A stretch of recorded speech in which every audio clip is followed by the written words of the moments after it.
sebelum kita membahas lebih jauh ya tentang kehidupan setelah menikah, kita harus ketahui dulu ya apa sih definisi daripada nikah itu. Kita mulai dari persiapan dulu kan. Nah ini kan dia masih muda nih. Persiapan apa yang harus kita siapkan untuk menikah nih? Mungkin sebelum nyari jodoh gitu ya. Udah pribadinya dulu gitu. Ya. Jika kita seorang pribadi muslim ya, tentu niat daripada menikah itu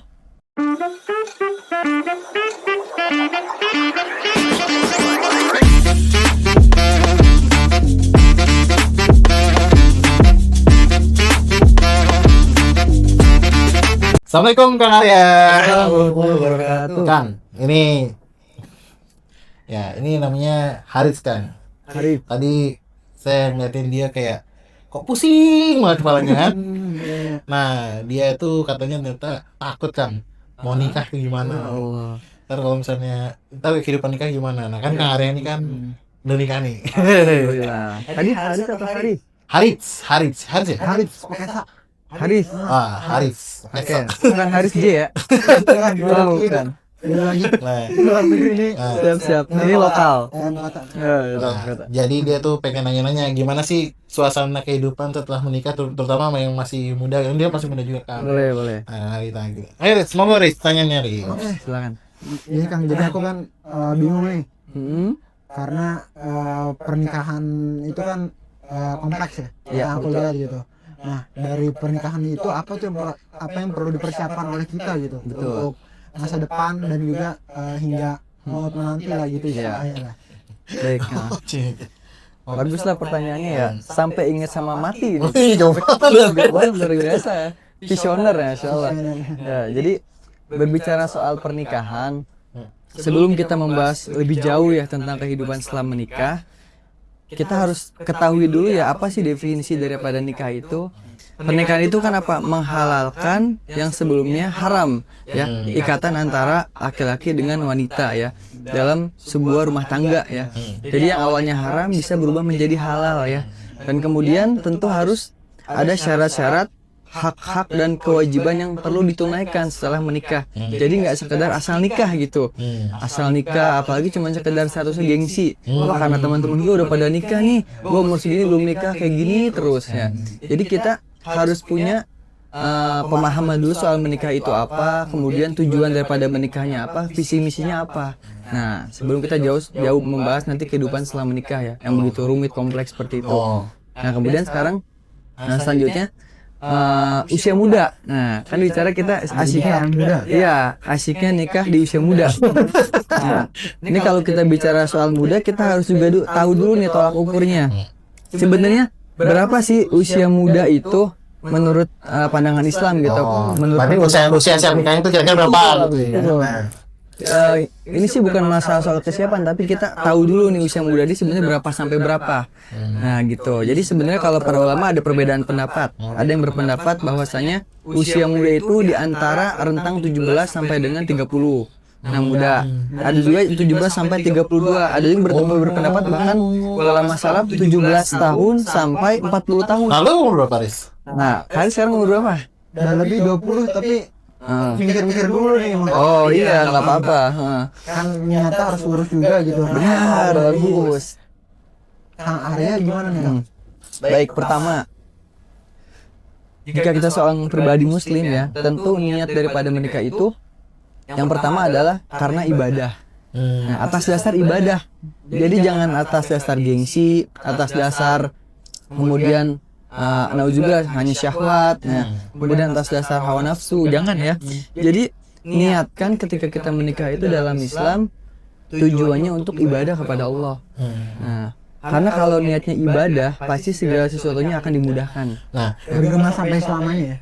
Betul. mungkin gini maksudnya kan dia istilahnya nih, berarti kan tadi kita lihat itu kan ada hal yang tadi kata Kang Arya itu kan niatnya dulu nih. Iya, betul. Berarti kan setelahnya itu kan berarti ada persiapan. Benar. Nah, kita jangan sampai ngebahas setelah nikahnya dulu, tapi sebenarnya persiapannya dulu seperti apa. Nah, mungkin kita mulai dari persiapan dulu kan. Nah, ini kan dia masih muda nih. Persiapan apa yang harus kita siapkan untuk menikah nih? Mungkin sebelum nyari jodoh gitu ya, udah pribadinya dulu gitu. Iya. Ya, berarti kita bicaranya dalam konteks pranikah. Ya, pranikah. Iya, betul. Yang ada kalsen. Iya. Sekarang memang banyak ya.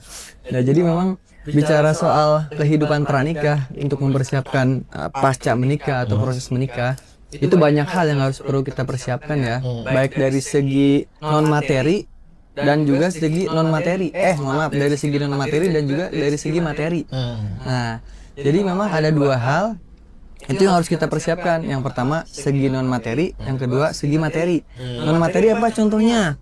Ya, contohnya itu adalah biasanya segala aspek yang berkaitan dengan ibadah-ibadah kita, iman kita, kemudian juga niat kita menikah, kemudian juga ibadah kita udah benar belum sih, untuk udah pantas belum sih untuk menjadi pemimpin dalam sebuah keluarga gitu. Kemudian apalagi birrul walidain kita kepada orang tua, nah, itu kan sifatnya non materi. Nah, itu banyak hal lagi non materi, ilmu tentu, terutama ilmu soal pernikahan. Jadi karena kan menikah itu kita sebagai suami, apalagi misalkan laki-laki, harus tahu hak dan kewajibannya terhadap istri apa. Berarti kalau non materi nggak ada tolak ukur ya dong? Kalau non materi nggak ada banyak, karena kalau bicara non materi itu sifatnya bisa general gitu. Nah, balik lagi kalau misalkan materi ya ini memang biasanya hal-hal yang berkaitan dengan harta, kemudian juga finansial, kemudian juga mungkin aset. Nah, itu kan banyak hal ya kalau misalkan materi. Jadi kalau non materi, bahkan yang termasuk non materi apa, mental. Nah, itu kan non materi. Mental penting banget. Takutnya itu kan sekarang lagi ngeri gitu juga ya, apa namanya, dan nikah tapi akhirnya jadi KDRT, setelah nikah kayak gitu. Itu yang menyebabkan child free kan? Setahu aku nih Gensi. Iya, child free. Takut punya anak. Nah, itu. Itu kan mungkin kalau di tarik sejarahnya kan dari barat kan. Betul, budaya barat betul. Barat yang Iya. free itu. Nah, itu gimana kita menanggapi itu, kita sebagai anak muda Gensi yang muslim gitu? Jadi POV-nya gini ya, konsep mempersiapkan pernikahan itu, kalau misalkan masih pada single, kita harus menyelesaikan masalah diri kita sendiri. Karena sejatinya setelah kita menikah, bukan masalah kita selesai, kita akan menemukan masalah-masalah baru setelah menikah. Punya istri nanti nambah masalah, ditambah lagi ada anak setelah lahir, nambah masalah lagi. Nah, jadi jangan sangka ketika sudah menikah itu masalah kita selesai, justru banyak masalah-masalah baru yang akan bermunculan. Nah, ini memang hal-hal yang harus kita siapkan. Nah, makanya penting ilmu pranikah itu supaya buat bekal kita ketika mengarungi kehidupan setelah menikah. Samudra kehidupan. Nah, betul. Nah, berarti kan tadi kan Kang Arya udah bilang tuh ya, persiapan itu ada dua tuh, ada materi sama non materi gitu Iya, ya. betul. Nah, mungkin dari non materi dulu. Itu apa namanya? Ada nggak sih batasan kita tuh udah siap tuh sejauh apa? Oke. Nah, nanti satu lagi ya, berarti ntar materinya tuh kita harus punya berapa? Kan apakah harus sejauh punya rumah dulu, punya mobil dulu, atau gimana gitu? Iya. Pahamkan dulu sejatinya nikah itu jangan nunggu mapan ya. Itu, pahamkan dulu ya. Jadi di dalam Islam tuh nggak ada kita udah mapan dulu baru nikah, nggak ada. Ya. Karena kembali kepada niat dan tujuan daripada nikah itu sendiri ya. Jadi kalau misalkan bicara soal non materi ya, masalah kesiapan. Nah, misalkan kita bisa menilai seseorang ini kira-kira udah siap nikah atau belum. Coba lihat yang pertama, misalkan dari cara tanggung jawabnya dia kepada Allah, ibadahnya bagaimana. Minimal sholat 5 waktunya. Kalau sebagai kita nih sebagai laki-laki, bagaimana sholat berjamaahnya. Kemudian bagaimana tata cara sholat sehari-hari, apakah sudah ittiba mencontoh dengan Nabi Muhammad atau belum gitu. Kemudian juga misalkan udah bisa baca Quran belum, nah, itu kan penting ya. Kalau sholat masih bolong-bolong nggak? Alhamdulillah masih lengkap sih, tapi sunah-sunahnya kadang-kadang kelewatan. Nggak sholat Nabi Daud kan? Bolong-bolong tuh. Kayak gitu, aduh. Apalagi kalau misalkan kita laki-laki nggak bisa sholat subuh berjamaah di masjid, wah itu bahaya.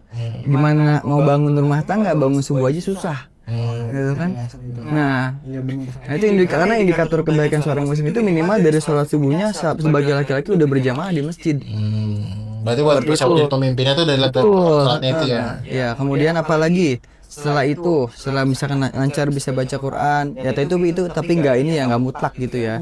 Kemudian apalagi bagaimana perlakuan sebagai anak nih kita nih terhadap orang tua, bagaimana baktinya sama orang tua. Nah, di sisi lain ada lagi apa, tanggung jawab dia terhadap diri sendirinya dulu bagaimana.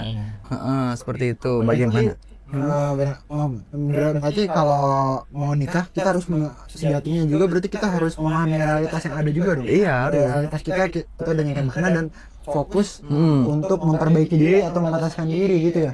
Nah, betul. Bagaimana kita memantaskan diri di hadapan Allah dan memperbaiki diri di lingkungan kita bagaimana seperti itu. Nah itu kan berarti non materinya tuh. Ya. Sekarang kalau materinya gimana? Oke, kalau materi tentu ya. Sebagai laki-laki yang ingin meminang seorang wanita harus mempersiapkan mahar terbaik, mas kawin terbaik. Siap dong.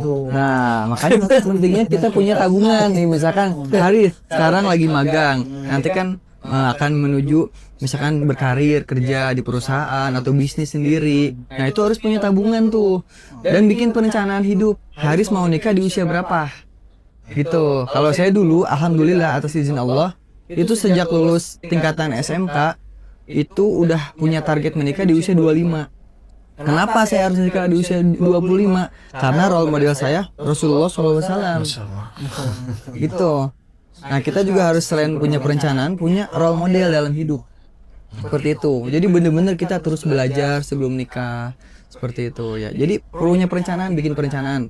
Oke, gue mau nikah di usia 25, artinya sebelum usia 25 gue harus mempersiapkan aspek-aspek apa yang berkaitan dengan pernikahan. Selain misalkan kesehatan, mental, kemudian ekonomi, finansial, tanggung jawab. Nah, kemudian yang materialistisnya apa gitu. Kan kalau misalkan kita segi materi ya, kita kan harus ngasih yang terbaik buat calon gitu kan. Mahar, mas kawin. Dulu saya 2 tahun sebelum saya nikah, saya udah nyiapin mas kawin duluan. Saya udah beli logam mulia duluan. Udah disiapin. Berarti sudah disiapkan benar. Nah, betul. Gitu ya. Udah siap. Jadi nggak asal sembarangan dadakan gitu. Jadi tegang gitu. Makin tegang nih, makin takut. Nah, berarti kan mas kawinnya itu kan tadi kan jadi penasaran gini ya. Kan kangennya berarti udah nyiapin mas kawin tuh dari jauh-jauh hari gitu kan. Betul. Karena misalnya mas logam mulia tadi mungkin 1 gram atau 5 gram dan sebagainya gitu ya. Nah misalnya itu udah nyiapin logam mulia mungkin 5 gram gitu. Terus pas kita datangin ke calon gitu kan, mau nggak mas kawinnya segini gitu. Atau dia minta lebih gitu, kurang gitu ya. Atau misalnya jadi 10 gram atau 20 gram, 1 kilo gitu. Hal seperti ini kan memang biasanya kadang di luar dugaan kita ya. Makanya penting kita memilih calon pasangan itu nanti yang diutamakan adalah agamanya. Karena ketika calon pasangan kita paham soal agama, kemudian orang tuanya juga ditambah lebih paham juga soal agama, nggak akan memberatkan kepada kitanya. Jadi justru akan memberikan kemudahan gitu. Kayak saya dulu alhamdulillah ya, ketika misalkan nanya gitu mas kawinnya mau apa, kemudian istri saya menjawab apa aja terserah AA gitu, yang penting semampunya gitu, alhamdulillah. Nah makanya penting kita sebelum menikah juga banyak-banyak berdoa sama Allah, minta diberikan pasangan yang solehah, seperti itu. Dan ngomong-ngomong soal pernikahan, itu kan pasti ada impact juga dari pertemanan ya. Konsep-konsep apa yang harus kita pahami gitu. Betul. Nah itu teman seperti apa tuh yang kita harus punyai gitu, Yang ya betul, gitu. teman dekat lah ya. Teman dekat yang seperti apa gitu. Baik.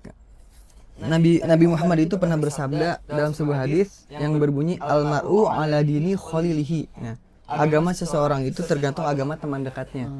Nah, maka coba kita perhatikan dengan siapa saat ini kita berteman dekat, terutama dalam aktivitas komunitas, kemudian hobi, kemudian juga jejaring sosial. Nah, karena nanti faktor di sekitar kita, di sekeliling kita ini akan mempengaruhi cara kita berpikir dan cara kita mengambil keputusan. Nah, makanya kriteria betul POV-nya. Kriterianya sebaik-baiknya apa? Ya kita cari teman-teman yang soleh dan solehah, yang aktif. Misalkan antum pengen punya istri yang solehah, pengen misalkan istrinya aktif di pengajian, pengen dapat istri yang hafiz Quran, pengen dapat istri yang rajin sholat 5 waktunya, auratnya terjaga, ya cari misalkan, berarti carinya di pengajian, nggak mungkin kita carinya di diskotik gitu kan. Gitu kan, nggak mungkin. Nah berarti artinya kita apa? Kita sebagai yang akan mempersiapkan menuju menikah, memperbanyak teman-teman yang circle-nya positif gitu, karena itu mempengaruhi dengan kita untuk bertumbuh gitu. Seperti itu. Berarti kan dari menikahnya gitu kayaknya. Balik lagi tadi kalau misalkan masalah materi ya, Kalau dulu saya sampai ngelis tuh, misalkan contoh ketika mau nikah itu konsep pernikahannya mau apa nih? Apakah mau cuma sederhana atau bagaimana gitu? Kalau saya kan alhamdulillah menyesuaikan dengan budget yang ada gitu. Tapi saya udah ngelis biasanya orang-orang nikah ini umumnya apa sih? Kalau kan karena ada tradisi, ada budaya ya. Nah itu biasanya saya list dulu tuh. Misalkan contoh, oh kalau nikah tuh kalau misalkan lebih rapi, lebih tertata, kita pakai WO, ada wedding organizer. Kemudian ada tim dokumentasi, ada catering, ada souvenir, ada undangan, ada apa lagi? Ada baju pengantin belum ya kan? Nah itu kan itu di-list dulu sama saya tuh sebelum nikah. Jadi kita tahu apa aja sih biasanya gitu. Udah direncanakan banget Makanya pentingnya perencanaan gitu. Tapi itu kan berarti kan butuh biaya yang gede tuh berarti. Iya, sebenarnya kalau gede atau kecil kan relatif ya. Nah, tinggal nanti bagaimana kita menyesuaikan dengan budgetnya gitu. Lu desa? Kalau itu gugup nih. Nah, kalau misalnya tadi Bismillah ya. Bismillah. Nah, mungkin kalau misalnya itu kan berarti itu kan kalau misalnya eventnya itu ya mungkin udah ngikutin mungkin sesuai kemampuan lagi kan, punya WO dan sebagainya gitu. Kalau misalnya nggak punya uang sama sekali tapi pengen nikah gitu atau mungkin ya cuma bisa bayar doang. Nah atau akhirnya pengennya ya udahlah nikah di KUA atau gimana gitu. Ya itu nggak masalah. Yang penting pasangannya ridho, kemudian keluarga besarnya juga ridho gitu, mau gitu. Kesepakatan Betul, itu kan kita bisa musyawarah gitu supaya mencapai mufakat ya. Jadi kalau perihal itu sebenarnya sifatnya ini ya, sifatnya nggak kaku ya, maksudnya gitu. Sifatnya nggak kaku. Balik lagi harus realitasnya aja. Nah betul, makanya sebelum nikah penting kita juga menentukan kriteria calon pasangan. Kayak saya dulu ketika sebelum nikah, saya itu sampai nulis gitu, bahkan dalam doa juga sama disebut. Saya pengen dapatnya orang Sunda yang usianya lebih muda dari saya, tinggalnya di Bogor, aktif di pengajian gitu. Alhamdulillah Allah kasih. Nah, dan misalkan dari segi tadi yang non materi dalam hal mempersiapkan pernikahan, itu apa kekuatan lisan yang baik itu sangat berpengaruh. Contoh begini, ketika lu kumpul sama teman-teman atau lebaran ya, itu kan kalau lebaran suka ada pertanyaan horor biasanya. Yang serem loh. Kita pertanyaan wajib tuh kayak. Kalau ada yang nanya seperti itu kepada diri saya, itu saya tuh nggak pernah ngejawab nggak tahu. Tapi saya jawab sesuai dengan perencanaan saya. Doain aja insya Allah saya nikah di usia 25. Jadi nggak pernah. Jadi yang sebagai laki-laki harus punya target berarti. Nah, iya dong. Betul. Jadi ketika ditanya, mau nikah kapan? Doain aja insya Allah umur 25. Jadi nggak pernah jawab nggak tahu. Ntar aja Karena doa gak sih? Nah betul. Berarti lu udah siap bro? Insya Allah usia berapa? Bismillah memantaskan dan ya itu. Nah, Jadi kalau target kira-kira umur berapa nih? Sehari. Kira-kira karena mau karir dulu nih, kemungkinan aku tuh di 25. Kemungkinan maunya di 25 gitu. Iya. Betul. Nah kan balik lagi, kalau saya kan dulu punya role model. Role model kita kan Rasulullah SAW. Ya beliau pertama kali nikah di usia 25. Ya. Dan jangan pernah ragu atau khawatir atau cemas atau bagaimana ya. Apa yang dicontohkan oleh Rasulullah pasti ada kebaikan di dalamnya gitu. Jadi makanya penting tuh kan kita sebelum nikah juga mempelajari bagaimana Rasulullah berumah tangga. Itu kan penting tuh, bagaimana mengelola emosi, manajemen stres, kemudian juga manajemen konflik. Nah, itu penting banget sih. Itu dia inti cerita kita kan. Jadi sekarang ya. Nah, berarti kan gini. Berarti ya kalau ini. Nah, sekarang berarti kan ini setelah tadi udah bahas sebelum nikah ini. Nah, sekarang menikahnya nih. Kang, udah selesai menikah gitu kan. Misalnya setelah udah menikah misalnya. Nah, kan tadi bilangnya nikah umur 25 ya, Kang? 25 betul. Nah, gimana apa sih Kang Arif gimana rasanya setelah menikah muda itu, apakah banyak tantangannya, ujiannya gimana, terus apakah apakah lebih banyak senangnya atau lebih banyak susahnya gitu. Baik. Nah itu gimana tuh Kang? Supaya dia tahu juga. Setelah menikah itu bersyukur, nyesel malah kok nikahnya baru usia 25 gitu kan. Kemudian juga bahagia ya. Dan yang pasti lebih tenang. Jadi kalau udah Berarti menikah kita tuh harus melihat dari sisi positifnya terus ya. betul harus Pasangan kita gitu. betul karena kan setiap orang itu ada sisi kelebihan dan ada sisi kekurangannya. Kita nggak akan pernah dapatkan pasangan yang sempurna sampai kapanpun karena kesempurnaan hanya milik Allah. Ya, jadi kita mau cari pasangan yang speknya sempurna nggak akan pernah nemu, nggak akan pernah dapet gitu. Karena manusia kan tempatnya salah, tempatnya khilaf. Fitrahnya ya. Nah betul. Nah, lu apa Riz yang bikin lu takut dalam misalnya mau nikah nih ya? Apa hal yang membuat lu takut itu buat menikah atau misalnya kira-kira itu? Sebagai pandangan yang Gen Z. Lebih ke sisi apa nih? Kalau aku ya sebagai Gen Z gitu, bukan mewakili Gen Z, tapi kalau aku sendiri lebih takutnya ke arah gimana nih kalau misalkan ntar terjadi ya terjadi konflik gitu. Oke. Konflik apa tanda emosinya tidak bisa terjaga gitu, Iya iya. emosional, Benar. temperamen gitu. Iya iya. Dan apa masalah-masalah diri sendiri tuh belum tuntas. Jadi Oke. kita kan plus banget kan gitu. Jadi emang mencakup jadi satu gitu. Iya. Gimana tuh kan? Nah, makanya pentingnya belajar mengelola emosi ya sebelum nikah. Gitu, bagaimana ketika marah responnya. Nah, makanya kan kalau misalnya kita dalam Islam, ketika seseorang hamba itu amarahnya muncul, marah kemudian bahkan sampai burn out gitu ya. Iya, benar. Ya sebaik-baiknya kita mengikuti tata cara Rasul, diarahkannya apa untuk berwudu gitu. Berarti sebenarnya gimana caranya supaya saling menjaga emosi. Nah, kadang-kadang kan misalnya kita udah bisa menjaga emosi tuh, nanti misalnya ternyata pasangannya Ya. apakah harus Nah, makanya itu penting juga nanti kalau setelah menikah penting dibicarakan dengan pasangan. Nah, kalau misalkan kamu marah, aku harus bagaimana gitu. Terus kebalikan, kalau aku yang marah, kamu harus bagaimana. Nah, kayak gitu. Iya.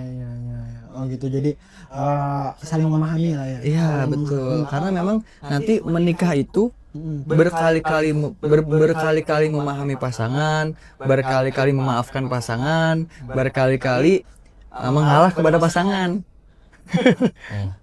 Sehingga itu menjadikan kita menjadi orang yang lebih bijak. Betul, dan dewasa itu dalam bersikapnya. Jadi ujian setiap rumah tangga itu pasti akan selalu ada karena ujian dalam hidup itu ya sebuah keniscayaan gitu. Jadi sampai kita wafat ya walaupun yang belum nikah apalagi udah nikah pasti ujian akan selalu ada, masalah akan selalu ada. Semua manusia berarti. Ya betul, dan memang sudah fitrahnya gitu. Nah, kalau misalnya ujiannya tadi kan dari sisi emosi, mungkin dari sisi hati gitu ya. Nah, mungkin kalau aku tuh yang mungkin harus kita tanyakan tuh kayak misalnya kondisi ya ekonomi lagi ya, apalagi menikah di kondisi yang sekarang serba serba ya susah lah itu kan, banyak yang mungkin kayak pengangguran, terus PHK juga ya kan, PHK, terus juga kita mau mulai usaha juga mungkin nggak ada modal ya, benar itu. Nah, artinya ya itulah, apalagi tadi kita buat hidup kita sendiri susah gitu kan, sekarang kita harus membiayai orang lain nih yang jadi tanggung jawab kita gitu, istri, terus lah anak lah dan sebagainya. Nah itu gimana Kang Arya sebagai yang udah nikah muda itu menyikapi hal itu gitu, apa namanya menjaga respon Kang Arya atas ujian itu gitu. Oh baik. Nah jadi hukum menikah sendiri itu nanti bisa terikat dengan hukum syara. Jadi seorang yang masih single nih ya, kalau misalkan nikah itu bisa masuk ke 5 hukum syara. Bisa jadi nikah itu wajib, bisa jadi nikah itu sunnah, bisa jadi nikah itu mubah, bisa jadi nikah itu makruh, bisa jadi nikah itu haram. Nah makanya ini penting pembekalan diri ya. Jadi nikah itu nggak sembarang nikah gitu. Makanya penting ketika kita misalkan mohon maaf misalkan sekiranya kita ngurus diri sendiri aja belum mampu, jangan sampai kita udah cepet-cepet pengen nikah, karena kan nikah itu bukan soal cepat-cepatan ya, tapi bagaimana kita bisa menikah di waktu yang tepat gitu. Seperti itu. Apalagi kalau misalkan belum ada pekerjaan pasti, kemudian juga belum bisa ada penghasilan sendiri. Nah tapi memang sejatinya harus terus berusaha gitu.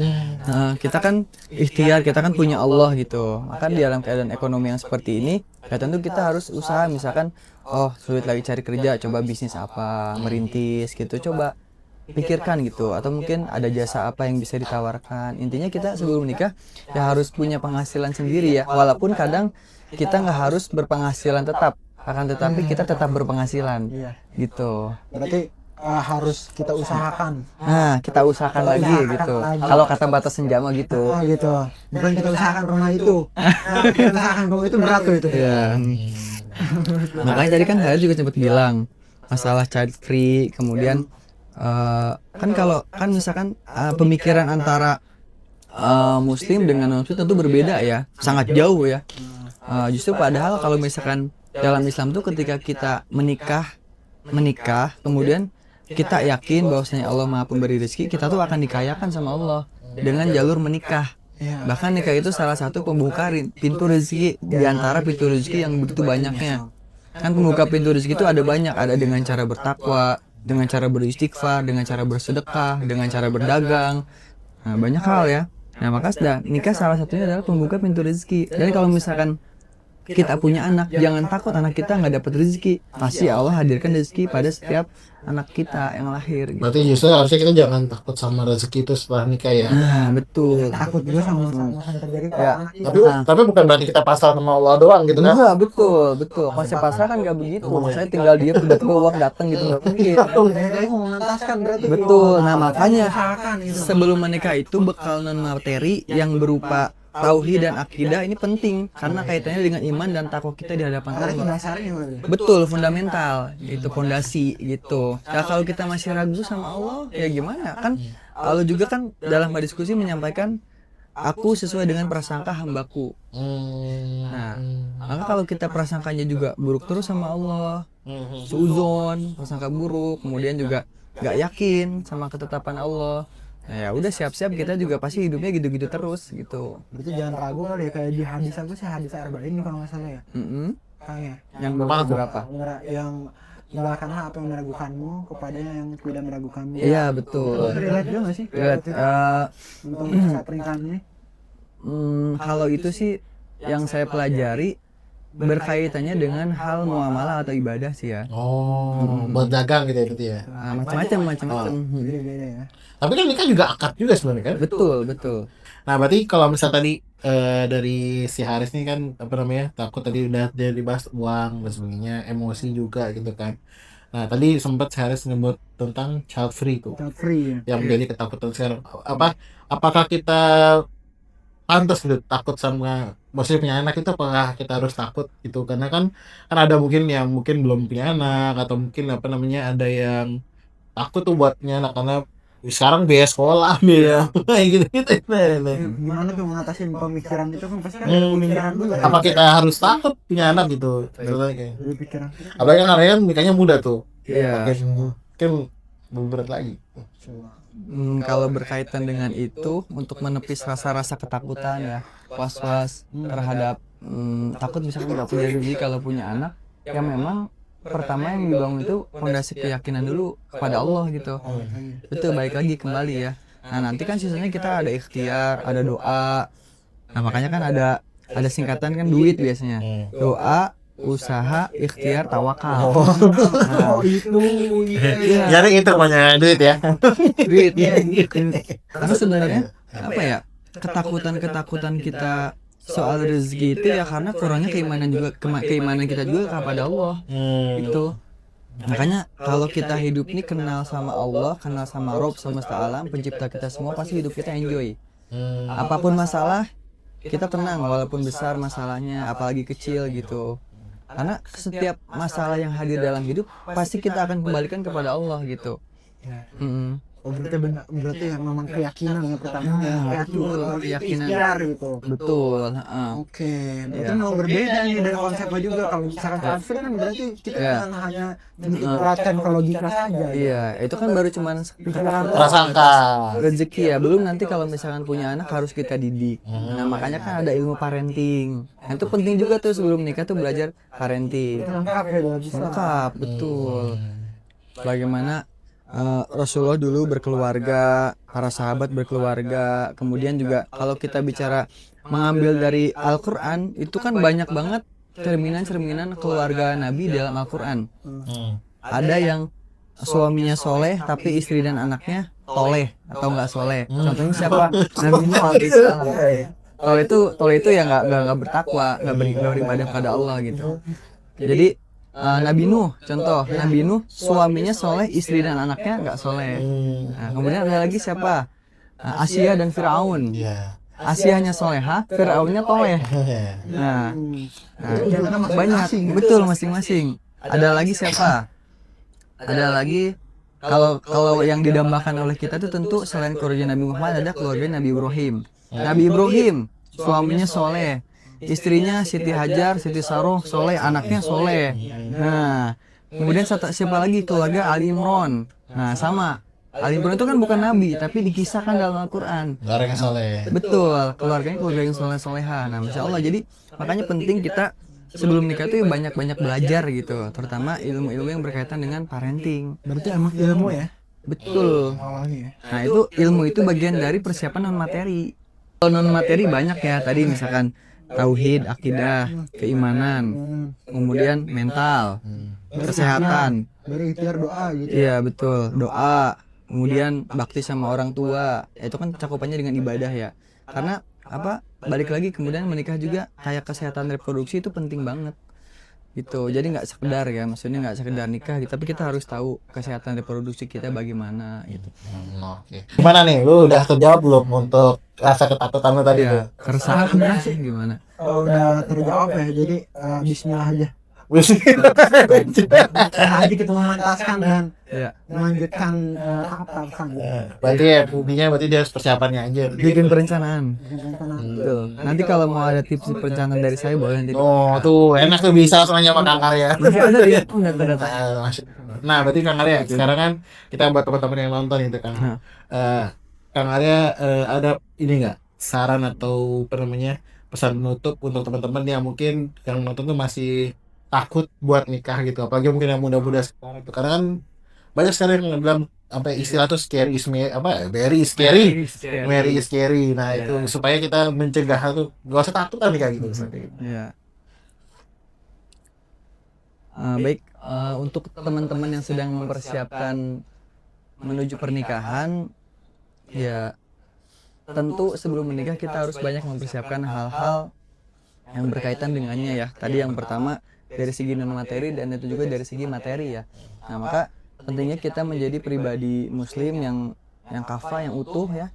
Jadi jangan sampai kita menikah sembarang nikah, apalagi semisal hanya gengsi saja gitu. Ketika teman-teman udah nikah kita pengen nikah gitu ya, hanya sekedar FOMO atau ikut-ikutan gitu kan. Nah, tapi kembali lagi niatkan yang pertama ketika teman-teman ingin menikah tujuannya untuk ibadah kepada Allah. Karena ketika sudah berniat kepada Allah untuk ibadah melalui pernikahan, itu pasti jalan kemudahan akan didapatkan dengan begitu banyak. Ya. Karena memang di dalam Islam ini kalau kita bicara konteks ibadah terpanjang itu ada 3. Yang pertama adalah menuntut ilmu, yang kedua adalah menikah, yang ketiga adalah berbakti kepada orang tua. Kan kalau menuntut ilmu, udah tentu itu pasti wajib. Ya, wajib hukumnya. Nah, dengan menikah kita menyempurnakan separuh agama kita. Nah, makanya sebagian anak-anak muda ya yang rusak agamanya, karena hal-hal yang bisa merusak agama kita ini, yang pertama biasanya pintunya kalau nggak dari perut, dari kemaluan. Nah, dengan menikah itu menjadi jalan atau menjadi jembatan supaya kita tercegah daripada pintu-pintu zina seperti itu. Nah, jadi memang harus persiapkan semuanya secara matang ya. Jangan sampai asal-asalan ya, nggak ada persiapan, nggak ada perencanaan, tiba-tiba nikah gitu aja. Setelah nikah nanti yang nggak tahu ngapain, keluarga mau dibawa kemana. Nah, bahkan yang sangat bagus itu ketika sepasang suami istri ya memiliki visi dalam pernikahan, yaitu bisa berkumpul kembali di surganya Allah Subhanahu wa taala. Jadi nggak hanya ingin berpasangan di dunia, tapi di surga juga ingin berpasangan lagi, bertemu lagi. Nah, maka punya visi jauh ke depan sana setelah di negeri akhirat seperti itu. Oke. Nah, tuh teman-teman, intinya jangan takut buat menikah ya. Benar. Karena kalau selain menikah itu kita setengah agama tadi kan, yang apa namanya, Menyempurnakan separuh agama. biar kita menghilangin yang di bawah, rasa yang di bawah tuh, di bawah perut kan. Iya. Berarti kita juga selain itu persiapannya tetap harus ada persiapan, kayak ilmu dan sebagainya. Ada lagi guys yang mau tanyakan? Ya alhamdulillah ini kejawab banget dari Kang Arya gitu. Ya mungkin itu aja sih Kang Arya pertemuan hari ini. Terima kasih udah datang untuk podcast Sesam. Apa namanya, semoga ya nanti teman-teman bisa jadi apa namanya, yang nonton jadi tadinya mungkin ada keraguan untuk menikah dan sebagainya, mungkin bisa ngejawab juga. Oke, terima kasih semuanya. Assalamualaikum warahmatullahi wabarakatuh. Dadah. Assalamualaikum warahmatullahi wabarakatuh. Buat sahabat yang mau mendukung program dakwah Sam, bisa dengan membeli merchandise dari kami, ada t-shirt, ada tote bag, dan masih banyak lagi. Sebagian keuntungan juga akan kami salurkan kepada saudara-saudara kita di Palestina. Jadi jangan lupa dukung kita ya.